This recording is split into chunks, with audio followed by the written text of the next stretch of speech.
नमस्ते दोस्तों, कैसे हैं आप लोग। आशा करता हूं कि आप सभी लोग अच्छे ही होंगे और आप सबको स्वतंत्रता दिवस की हार्दिक अभिनंदन।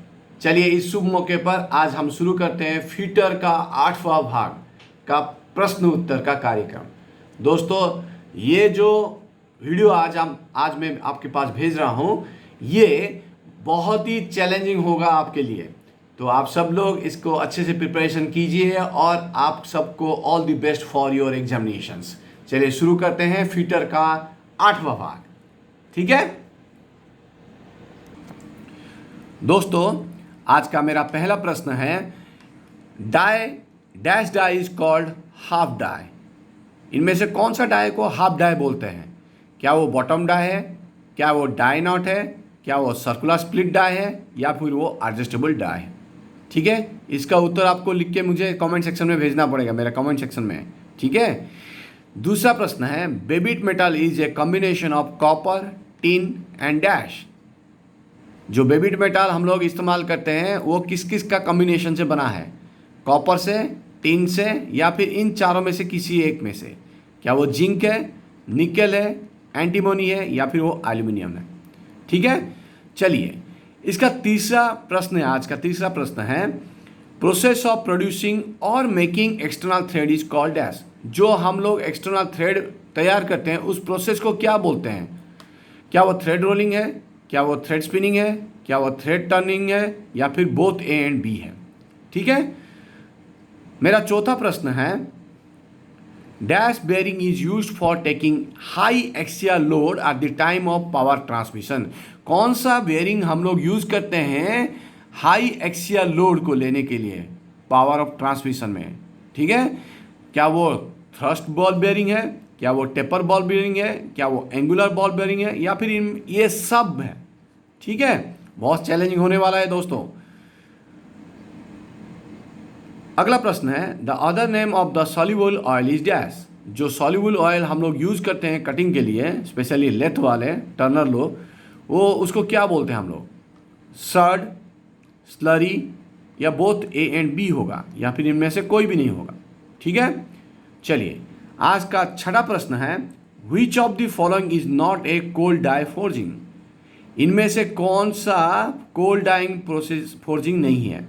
क्या वो ड्रॉप फोर्जिंग है, क्या वो प्रेस फोर्जिंग है, क्या वो पावर फोर्जिंग है, या फिर मेसिंग फोर्जिंग है? इनमें से कौन सा है आपको चुनना पड़ेगा। ठीक है।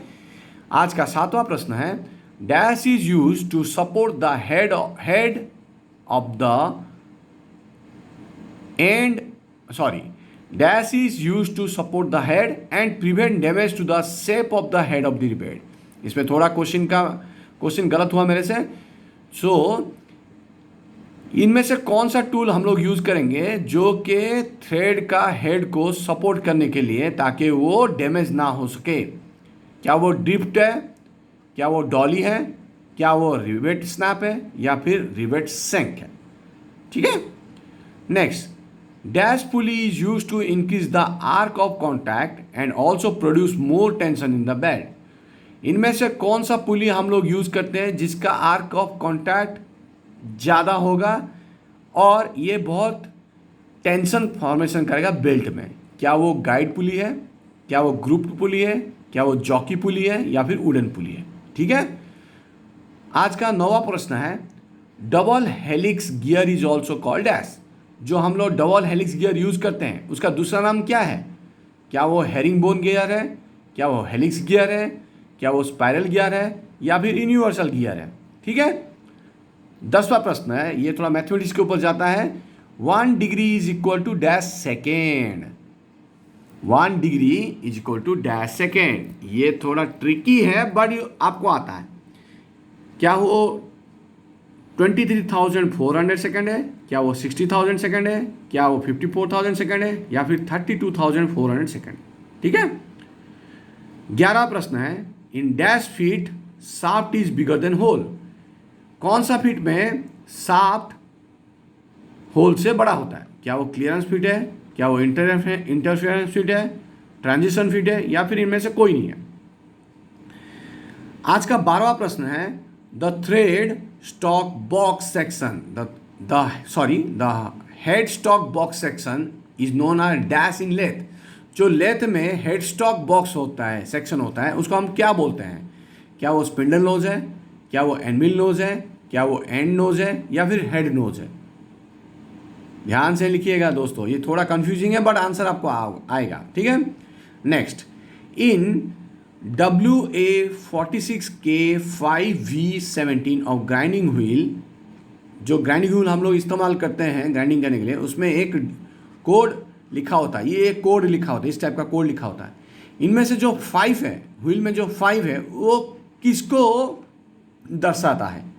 क्या वो स्ट्रक्चर को दर्शाता है, क्या वो डेंस स्ट्रक्चर को दिखाता है, क्या वो कोर्स स्ट्रक्चर को दिखाता है, या फिर फाइन स्ट्रक्चर को दिखाता है? ठीक है, चलिए आज का 14th प्रश्न है, dash is the process of changing the shape of grinding wheel आज इट बिकम्स वोन फ्रॉम इट्स ओरिजिनल शेप। वो कौन सा प्रोसेस है जिसमें ग्राइंडिंग व्हील का शेप चेंज हो जाता है और वो ओरिजिनल शेप से बदल जाता है? ठीक है, चलो, क्या वो प्रोसेस को हम ड्रेसिंग बोलते हैं, क्या वो ट्रूइंग बोलते हैं, या फिर ग्लेजिंग बोलते हैं, या फिर फेसिंग बोलते हैं? सॉरी दोस्तों, एक फ़ोन कॉल आ गया था मुझे। चलिए आज का मैं फिर से 14 नंबर क्वेश्चन आपको पढ़ के समझा देता हूँ। Dash is the process of changing the shape of grinding wheel आज इट बिकम्स वोन फ्रॉम इट्स ओरिजिनल शेप। जब हम लोग ग्राइंडिंग व्हील को इस्तेमाल करते हैं, बार बार करते हैं, इस्तेमाल करते हैं, तब वो क्या है, उसका शेप चेंज हो जाता है। जो ओरिजिनल शेप होता है वो चेंज हो जाता है। तो वो शेप को हम लोग फिर से लाने के लिए हम लोग क्या करते हैं? क्या वो ड्रेसिंग प्रोसेस है, क्या वो ट्रूइंग प्रोसेस है, क्या वो ग्लेजिंग प्रोसेस है, या फिर फेसिंग है? मतलब जो शेप चेंज हो जाएगा, ग्राइंडिंग व्हील का ओरिजिनल शेप से वो चेंज हो जाएगा, तो प्रोसेस को हम लोग क्या बोलते हैं? मतलब कौन सा प्रोसेस हम ठीक कर सकते हैं उसे? ठीक है, चलिए 15वां प्रश्न है, raw value is express in dash in surface texture. जो रॉ वैल्यू हम लोग इस्तेमाल करते हैं सरफेस टेक्सचर के लिए, वो उसको हम लोग कैसे, उसका यूनिट क्या है सिंपल फॉर्म में? क्या वो mm है, क्या वो माइक्रोन है, क्या वो डेल्टा है, या फिर वो सेकेंड? तो दोस्तों ये रहा आज का 8वां वीडियो जो आपके लिए बहुत ही खास है। तो इसके लिए आपको क्या करना पड़ेगा? बहुत ध्यान से इसका उत्तर देना पड़ेगा और मेरे कमेंट सेक्शन में लिख के भेजना पड़ेगा, ठीक है। तो दोस्तों आशा करता हूं कि आज का ये वीडियो आपको बहुत कारगर होगा, फ़ायदा होगा, और ये बहुत सारा एग्जाम्स में भी आ चुका है।